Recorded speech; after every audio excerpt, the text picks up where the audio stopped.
Okay, welcome to this edition of ATX Stables.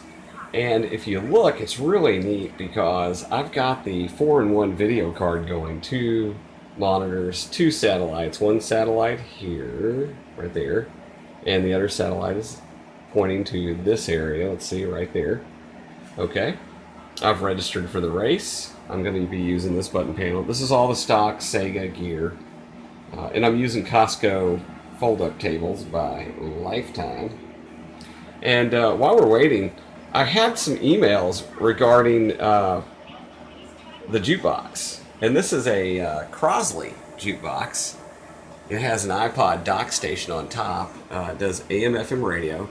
And one of the features of it is that it's an amplifier built into. Not only does it perform the tuner events, but it has an audio out and then an input audio, so you can use this multiple ways. I could hook up Derby Owners Club to it if I wanted.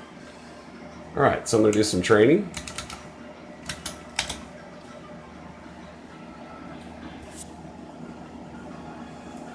And I've reset all the high scores inside. Let's see. So the track condition is sunny fast. You can tell by looking at the background, which means I can hit it 3 times here, and then 3 times at the hash mark. Third one is on the tail of the horse, and it should hit right around 13. Pretty close, 12.95. So it's a little secret for training. You want to get it cool, you don't want to spend too much effort, that's how you do it. Let's see. So I got it cool, and now what I'm going to do is got some blinking lights. Not all the lights work because this game is 18 years old. It's 2016 right now. I'm going to go ahead and eat the carrot. Oh, no. Change it up a little bit. Do the strawberry. Uh-oh. Let's see if it likes it.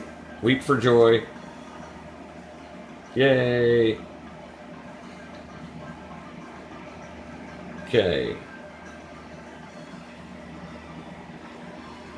So I'm running Rev D on Rev C. You can tell by the side it just says TM on the right there.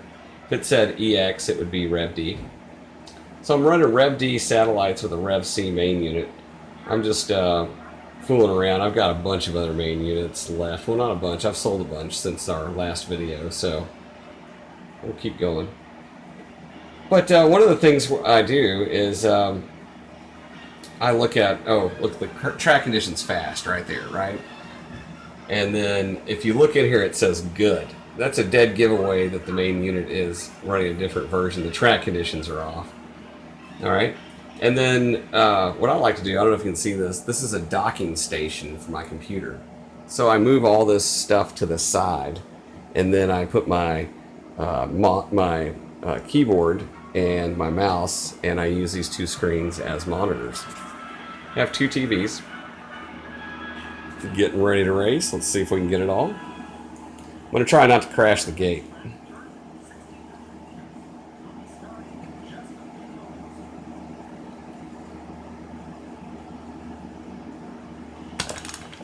And I got it perfect.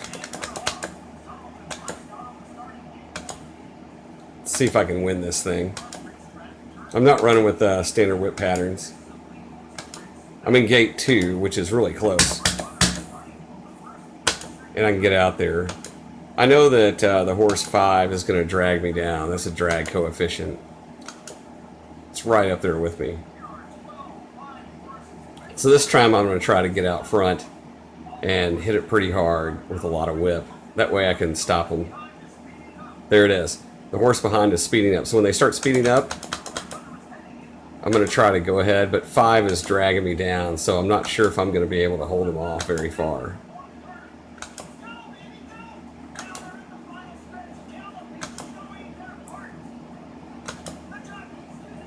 Looks like I might be able to win this race. It's going to be close. And I won the race. This is Glass Tiger Mountain High. So I won that's a 1R. And 1Rs are really hard to set the record in. This is just a baby horse, so under $1 million, you're safe to run in the 1R. Doesn't mean you win, but it means that your chances are increased. Then we'll go back to the stables.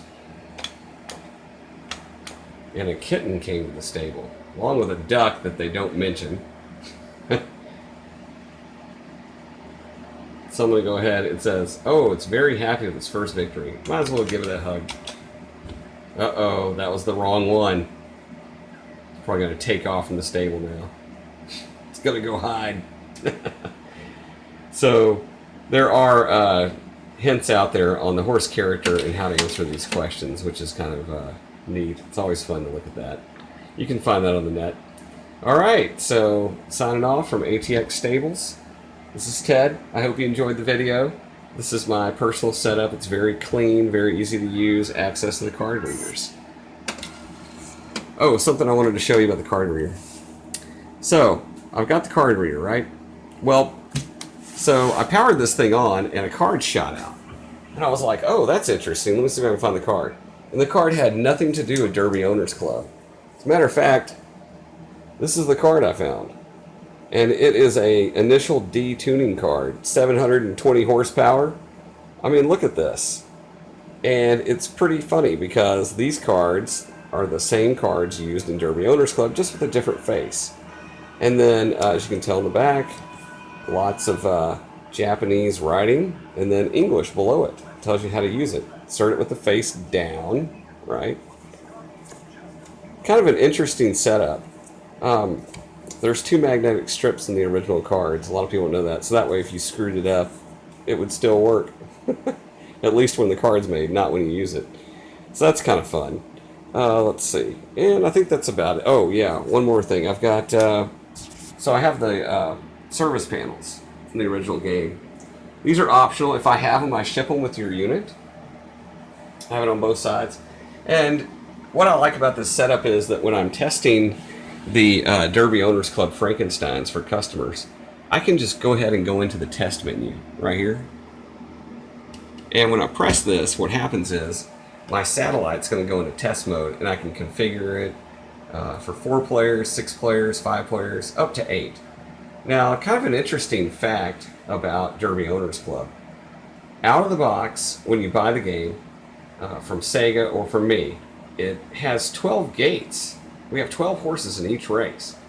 However, you can only add 8 satellites. I don't know of a way to add 4 satellites and have all 12 gates running. So you always have 4 computer horses in a race, which is kind of interesting because it changes up the whole dynamic. And when you have a network error that I created by going into test mode, all kinds of weird things happen. I mean, look at this. You can see the actual horses being rendered. A lot of dirt being thrown up, and it says, oh, the winner is 12. It'll probably put 12 in all 12 places, which is kind of funny. And it messes with the game, and you get all these interesting camera pans with horses frozen in slow motion, like a bad Batman episode.